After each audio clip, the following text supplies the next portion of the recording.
film critic and historian, and the author of the book Buster Keaton, The Persistence of Comedy, Imogen Sara Smith.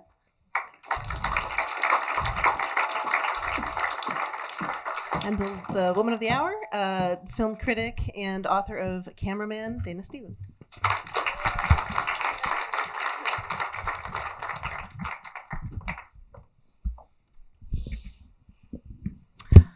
Thank you both so much for being with us this evening. Yeah, it's a pleasure. Absolute pleasure. Thank you. That was just pure joy. It was really incredible to see those films big. I've never seen them in the theater before, so it was really stunning restorations and lovely score. I wonder if we could just start, because I want to make sure to leave time for audience questions. I'll kick things off, and then we'll open it up. But just to start out, I wonder if you could each talk a little bit about your relationship to Buster Keaton, how it started, how you each came to write books about this sort of singular auteur figure. Do you want to start? Okay, I can start since my book is older than yours. Chronological. And we can do chronological. I discovered Buster Keaton. I was in college, but I was home on a visit. I was not yet a silent film fan or anything. My parents were watching some films, and I was not. I was in my room doing something else, and I came down to the kitchen to get a snack. And, I sort of it was on in the living room, and it caught my eye. They were watching a short called The Goat, which is one of his most delightful short comedies from 1921, maybe. And, of course it's one of his funniest films, but it was really, I have to say, kind of a coup de foudre for me. And the thing that immediately arrested me and that I just was stunned by was this paradox between his face and his body. That this beautiful, solemn, otherworldly face and this clown's body that is continually in motion and continually in this kind of chaotic slapstick movement. And the way that these two things that seem so contradictory somehow go together perfectly. And it's this kind of hot and cold, and I don't know, it's just like, who is this man? I mean, he's like from another planet. And, from that day, I just was like, I have to see his films. I have to know about him. And I embarked on a kind of obsessive watching of all of his movies and reading of all of the books. My book, The Persistence of Comedy, is really, I would say, a kind of portrait of the artist. It was my attempt to really look at his films, look at his particular style of comedy, and what that sort of, how his unique style of this kind of serious comedy played out. So it's not really a biography, and unlike, your book is a wonderfully sets him against his times. I feel like I was kind of looking at him as a very singular figure, and you do a wonderful job of showing how he really was interacting with his times. But so that's my Buster Keaton story. And Steamboat Bill was actually the first of his films that I ever saw in a theater with an audience at Film Forum. And it was this wonderful experience of realizing that there actually were all of these other people who loved him as I did, and who had this incredible reaction to him, and you could feel it coming from the audience. And so it's wonderful to be back with an audience seeing his films again. That coup de foudre feeling. I bet some people in this audience have had an experience where they could recount something similar in a way. Mine was, and I talk about it in the first 3 pages of the book, so if you have the book, I'll make it a thumbnail version so you don't have to hear it twice. But my coup de foudre moment was when I was a little bit older than that. I'd been a cinephile for a long time and a big film lover, but I just hadn't had a lot of chances to see silent film projected in that way. And I was studying in Strasbourg in Alsace in the north of France in grad school when I was about 28, 29. And it was the centenary of his birth. He was born in 1895, and I was there in the 1995-1996 school year. And this little cinematheque in the town of Strasbourg had programmed a really, really excellent Keaton festival in the way that only the French can do. And it was all of his silent films. It was all of his shorts and all of his features. And some of them played several times, and it went on for 3 weeks or something like that. It was this luxurious kind of festival. And I had a very cheap entry because of my student card, and I was living nearby, and there was no reason not to go to these movies. So I kept going back again and again. I watched a few of them several times, and it was a similar sense of, who was this person? How could he possibly have existed this whole time that I've been alive? In fact, he died the year that I was born, 1966. And it's not that I never knew about him. I'm sure I knew his name, but, I had no clear sense of who he was or what he did. And so that festival was really transformative. That little cinematheque, because it was a little state-subsidized, beautiful thing that only exists in European countries, also had a great library. And so I started going to their library and reading everything I could about Keaton. Much of it was American biographies in French translation, so that was the first time I read about him, and just started to realize that his life, which, we both get into in our books, goes so far beyond what you see on the screen. And for example, that by the time he made 1 Week, his first independent film, when he was only 24, 25 years old, he had already been a professional performer, a very well-known and successful one, for 17 years or something like that, because he became famous when he was 5, right? So there's that whole part of his life to learn about, the vaudeville childhood performance. There's this incredible span of silent films that he made that's kind of bookended by the 2 we saw tonight. And then there's all the rest of his life that has so many other stories that intersect with other people's stories. So I would guess that would now be 1996 is 25 years ago or a little bit more that I've loved Keaton. And, for the last 5 of those or so, I've been trying to turn it into a book about him. So something else I wanted to say, because I didn't say it when I first sat down. I thanked you all for being here, the audience, but I didn't thank Lincoln Center for having us, Film at Lincoln Center, Maddie, Imogen. This is a dream come true for me to be here. So thank you to everyone. Thank you both.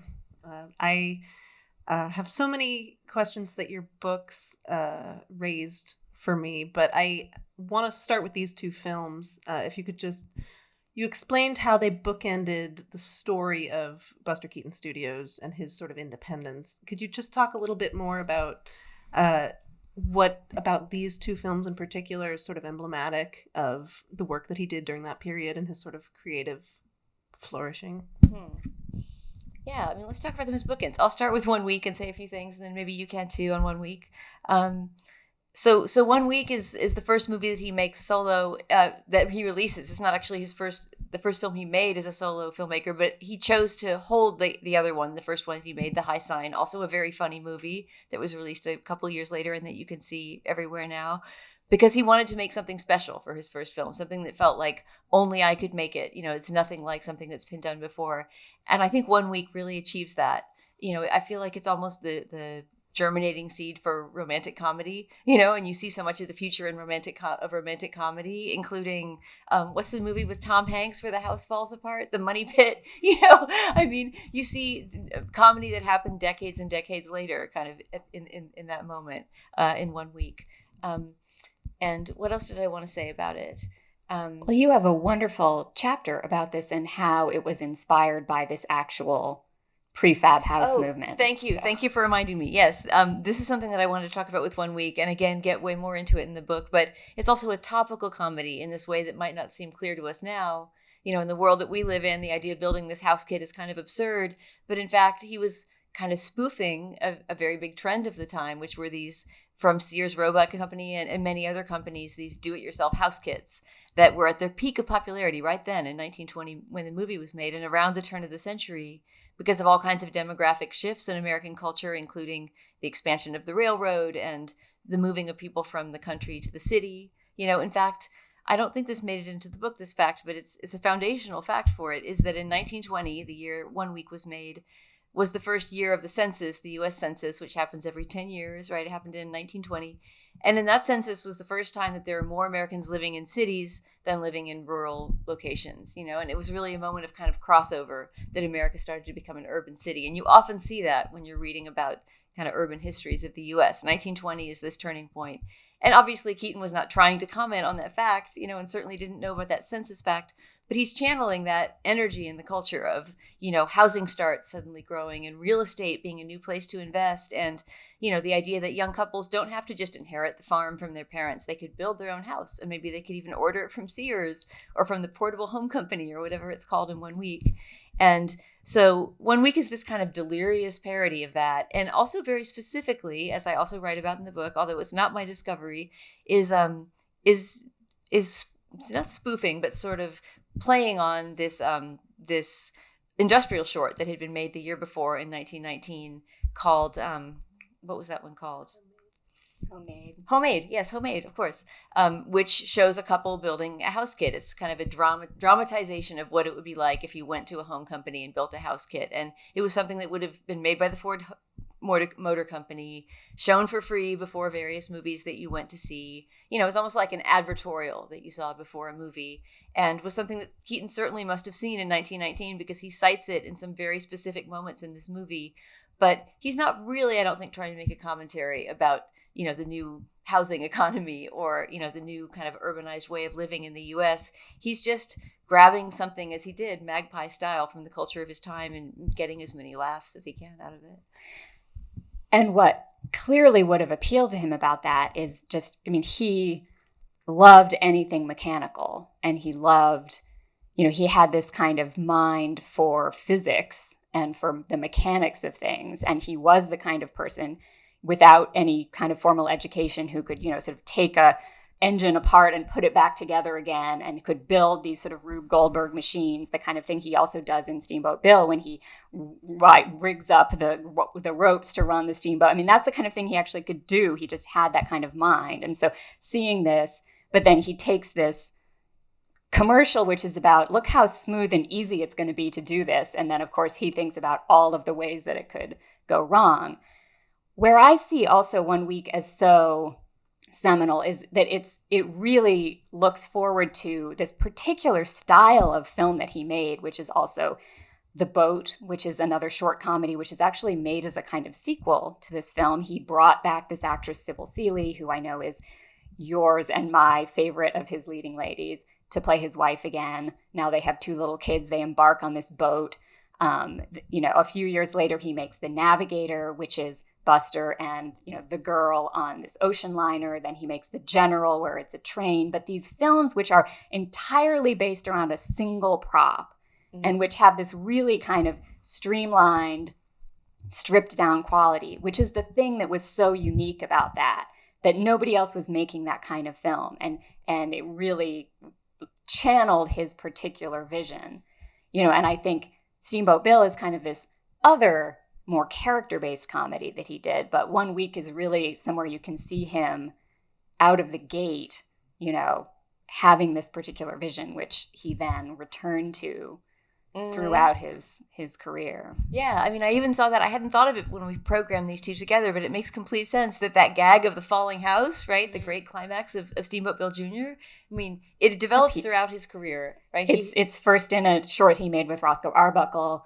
where they're backstage, and it's a stage flat that falls, and he's in the window. And then he does it again in a little bigger scale in 1 week, and then in the biggest scale of all in Steamboat Bill. Yeah, and you can see it developing between those two, right? That scene with the hinged wall that turns upside down in 1 week, and Sybil Seeley's at the top and he's at the bottom, but he keeps on growing it, and it's a full 8-9 years later that he builds this 2-ton house front that nearly crushes him in Steamboat Bill Jr. And even within Steamboat Bill Jr., you see more iterations of that gag, like when the sort of collapsing the house stage door, right? Everything is kind of collapsing around him, and that gets into a whole other question, which is just the instability of the built world at the end of Steamboat Bill. It was really staggering to see on the big screen just now how just surreal and alienist that is, and how much it seems to be saying about the instability of the world around us. Even though all I think he was really trying to do is build crazy sets and get good laughs and make an exciting climax. But that moment, there's a moment near the end of Steamboat Bill where everything's almost blown away. The hospital's blown away, everything, and there's just this kind of field, and he's kind of running around. It's just, and I was thinking, it's him at his like most elemental and existential and just sort of alone, and suddenly he's alone in the world, and everything is collapsing, and then it's like his life is passing before his eyes, because there's this beautiful scene where he goes into the ruins of this theater, and it's like he's going into his past in vaudeville, and he actually has specific moments, as many people have written about, the moment where he dives into the painted backdrop of the lake, the moment with the dummy that scares him. These were actually specific memories from his childhood. And so it's this dreamlike way that he kind of stumbles into these memories of his childhood. And then when he walks out the door and it kind of collapses behind him, it really is, it's not even exactly funny, but it's beautiful and dreamlike. And it really is like he's just living through all of these images that are in his mind as the kind of world is collapsing. And as we know, that was also the moment when he already knew that he was losing his studio and that this part of his career was ending. So there's something very poignant about it. Yeah. And that's, just not to get too into the biography part of it, but a little bit of the background about what makes that climax of Steamboat Bill so moving is what was happening backstage at that moment in his life, which, to give a very thumbnail sketch of it, it's his last independently produced film. But he didn't know that when he set out to make Steamboat Bill and when he built the house set that was going to collapse on him and when all of those gags and stunts were planned. He heard about that the same weekend that the house stunt had been, meticulously planned with his production designer, because it's obviously a very dangerous stunt. You can only build that house once. You can only create that person's body that might be destroyed once. And so a lot was riding on that stunt. And the same weekend that he was going to tape it, which was Labor Day of 1927, he learned from his producer, longtime producer and patron, the person who had been, keeping his company afloat, and his brother-in-law, Joe Skank, that because of changes in the film industry, because of, the fact that his films were no longer making enough profit to motivate the investment in them, he was being handed off to MGM and he was losing his independent career. And he learned that in the middle of the shoot. And so when you know that and you see that famous shot of the house collapsing around him, and you know that he was kind of at that moment, as his widow would say much later, really indifferent to whether he lived or died, it brings it that much more beauty and tragedy, I think, the end of that movie, because that movie always feels to me, Steamboat Bill, like he had reached a certain turning point in his career. He was starting to resolve all of these things that had been obsessing him for so long, his relationship with his father, which is played out in the movie, and, these certain images that he had repeated and repeated over and over of houses falling apart and flying away and trying to find a stable home. And that movie feels to me like a moment those things are starting to be resolved, and he might have moved on to, a different phase in his career. And because of technology and because of the coming of sound and the studio system and film history and just history itself, that was never to be, I'm wondering if you could get in a little bit, each of you, to talking about his performance style, which I think is really central to his sort of authorial signature. He didn't direct all of his films, but he so much of his comedy and the sort of intervention that his comedy made, I think, had to do with his affect and how that affect played against the scenarios that he created. Yeah, well, first of all, he really did direct all of his movies. He in this period when he had his independent studio, sometimes he's credited as a co-director, sometimes he's not credited at all. But from everything that everyone said, he really was basically the director, and it was kind of the tragedy when he went to MGM that they didn't recognize him as a director. But we can maybe get into that more later, but I do want to talk about the performance, because to me, Steamboat Bill is also perhaps his greatest kind of dramatic comic performance. It just has these wonderful, the scene where he's trying on the hats and these things that are all based on his performance, and the way that the film goes from those very, very subtle, small scale things that, are based around these little subtleties of performance to this massive kind of majestic, the whole world is collapsing, is extraordinary about this film. But to me, the thing about his performance is, of course, in his time in the 20s, he's always written about as the great stone face. He has no expression. He's, a blank. It's, people talk about him being, cold, or he doesn't, he doesn't ask for an emotional response from the audience the way Chaplin does, blah, blah, blah. And I'm like, I don't know what movie these people were watching, but to me, he is so incredibly expressive in every single thing he does. And the kind of lucidity the clarity of his movements and the clarity of his expressiveness is such that every tiny little movement and gesture, is just, it like lightning, I mean, you just see it so clearly. I mean, the other scene I love so much in this is the scene where he goes to the prison with the bread, and he does the little pantomime and everything, and there's just nobody else who's at all like him. And that's kind of going back to what I said about when I initially saw him. And it was just like, he's from another planet, because he just, and it was, I think, because he had started performing as an almost, an infant practically. I mean, he was on stage from such an early age. He had such control over his body and his face and every muscle, that he just was, it's like everybody else is in this, he's in like a finer grain than everybody else. It's like he's at a higher resolution than everybody else because he had this control over his body and over his face. And everything he's doing is so precise and it's so delicate but it's so clear. And, it's not really true that sound destroyed him, but it's also true that nobody ever needed sound less because he could do everything just, with his face and with his body. I guess the last thing I would say before I hand it off to you is, I mean, the other thing about this is just how amusing it is that he loved to play these kind of effete, wimpy characters. A lot of his films start out with him playing these kind of incredibly sort of, incompetent and sort of docile and passive characters. And it's sort of so that he could then have this character arc where he develops into becoming the sort of heroic action figure that he is at the end. But it also somehow speaks to something in his character, this a kind of sweetness and a passivity. But I also kind of feel like, I don't know, only a man who was really secure in his own masculinity would have been comfortable making sort of sport of himself in the way that he does in this film, playing this kind of effete character and all of these jokes. But it's just very funny because nothing could be less like the way he actually was. And that also speaks to just what a good actor he was. And you see that he has these whole different styles of movement that he can adopt at different times. And he kind of takes on these different characters, even though he didn't do that a lot, but he could.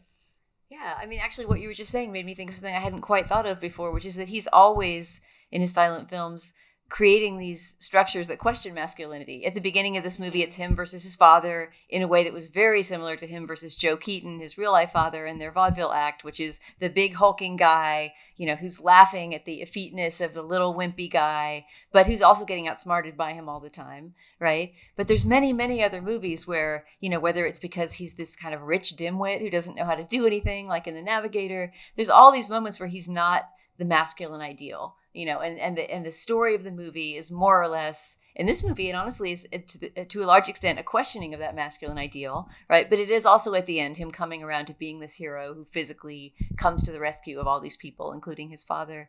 But yeah, I think that's another place where I don't think Keaton was consciously trying to push some boundary or say, let's question masculinity. He was a very, manly, traditional guy in his regular life, as you say, and was not setting out to, tear down social structures in that way.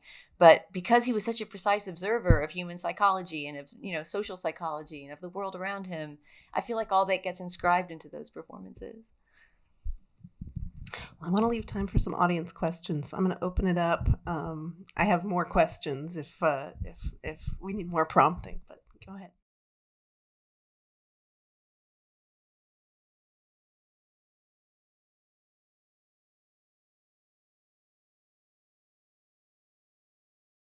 I think you do in your book. I think I do. I think I do mention that, yes. The Persistence of Comedy by Imogen Sara Smith. It is one of the best books on Buster Keaton. And I was going to say this at the beginning. I didn't say it, but when I read your book, which was at the beginning of the research for mine, like I had my contract. I was starting to read more widely about Keaton. I read Imogen's book, and then I just thought, and I remember saying this to a friend after I read it, there's no need for my book anymore. Hers is perfect. It's so good. It's a really wonderful book on Keaton. So I hope you all Thank you. I think that it does sort of seem to speak to your sense of this as somehow this moment when he's at some kind of turning point, because he's seeing his past incarnation kind of reappear. And it's a very cryptic moment, really. Like, what is this reaction he has when he sees it? He whips it off and he's kind of got this embarrassed reaction. But is it, I don't know, is it a reaction to the past? Is it him not wanting his father to see it? I mean, I don't know. It's a joke to the audience. It's a joke to the audience, and he does do that. You know, there's a joke in Go West about him not smiling. You know, where when you say that smile, and it's a joke about the fact that he had become this really well-known figure, and he's now sort of playing different characters. He last wears the pork pie hat in Go West, and then he never wore it again, except for that moment in this, until later in his life when he readopts it. But it is his awareness of this this image that he had created. But I don't know if you have anything else you wanted to say about that. I just was also struck by your talking about seeing these films for the first time, and I just feel like we need to mention the fact that a lot of Keaton's films were believed to be lost for many years and were really out of circulation. And he, didn't have his own copies. He didn't own the rights to them because they really belonged to his producer. And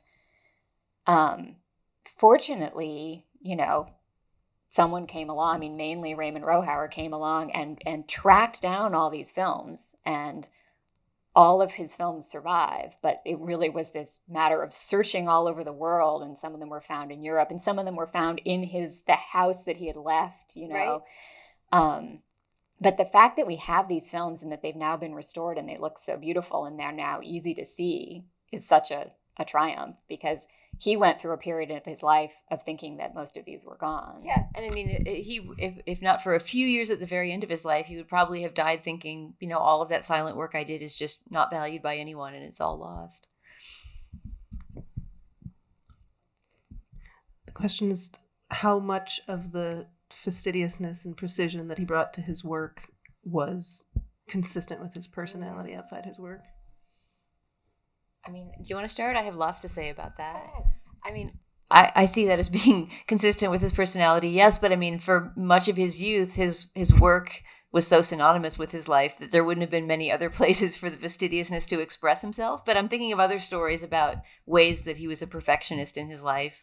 As a host, he was known in sort of his high Hollywood days when he had a big mansion in Beverly Hills and was riding high. He was known as a very meticulous host who would grill, steaks to measure for every one of his guests. I'm trying to think of other stories like that. Late in his life, he got into embroidery. Do you know about that? That he would actually, because he sewed growing up, he sewed in the theater because you were always repairing your costumes or repairing the curtains or something like that. But apparently one of his hobbies, in addition to bridge, which he was obsessed with in the latter half of his life, he started embroidering. And his granddaughter now, who's still around with us, has a necktie that he apparently exquisitely embroidered. I've never seen this necktie. But that sort of goes with that persona. I think he was somebody who wanted to do things right when he did them, for sure, and who had high expectations of his crew and his cast when they were in his movies. He was a congenial person to work for. I think his crews loved him, but he was not necessarily easy. He expected a high level of performance. I don't know if that answers your question. I don't know if you have anything. Well, my first thought was exactly what you just said, that his work was his life. It was almost like he didn't have, when he was working, when he had his own studio, he channeled everything into the films. And, as he said, we ate, slept, and dreamed these movies. And so there kind of wasn't all that. He really seems to have been someone who was like most alive when he was working, and his work was what he cared about most. But he was certainly a very obsessive person. Everything that he cared about, whether it was baseball or bridge or whatever, he would become really obsessed with it, and he would become, really, really good at it. And then there were kind of whole areas of life that he just, religion, politics, like no interest. Business, marriage, whatever. Fatherhood. No interest, but the things that he cared about were often, and the things he was drawn to were things that kind of invite this kind of precision and exactitude, and that he was so gifted at. Yeah, it makes me think, too, of something he said in an interview once where someone said, if you had had an education, because he never did, and his story that he always told was that he went to school for one day in his life because he was an itinerant child performer. If you had gone to school and gotten an education, what would you have wanted to do? And he said, a civil engineer, which when you think about the imagination at work in those films makes complete sense. That's someone who's building cities, and then tearing them down in a funny way. Yeah, but, who's interested in the process of creating worlds. I think we have time for one more question. If we, this was the first hand I saw.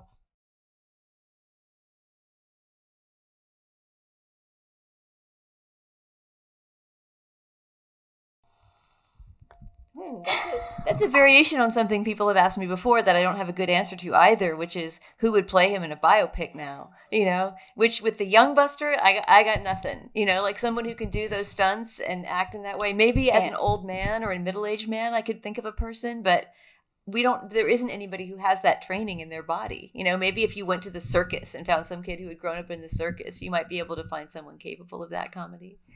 30 years ago, Jackie Chan. Oh, yeah. Well, Jackie Chan clearly is like explicitly quoting him, right? And can do all of that stuff. Yeah, you're right. 30 years ago, it could have been Jackie Chan. But this is a different question. Who would he care about in the landscape now? That was coming to my mind, Wes Anderson, because of that same kind of incredibly meticulous and kind of world building. Mm-hmm.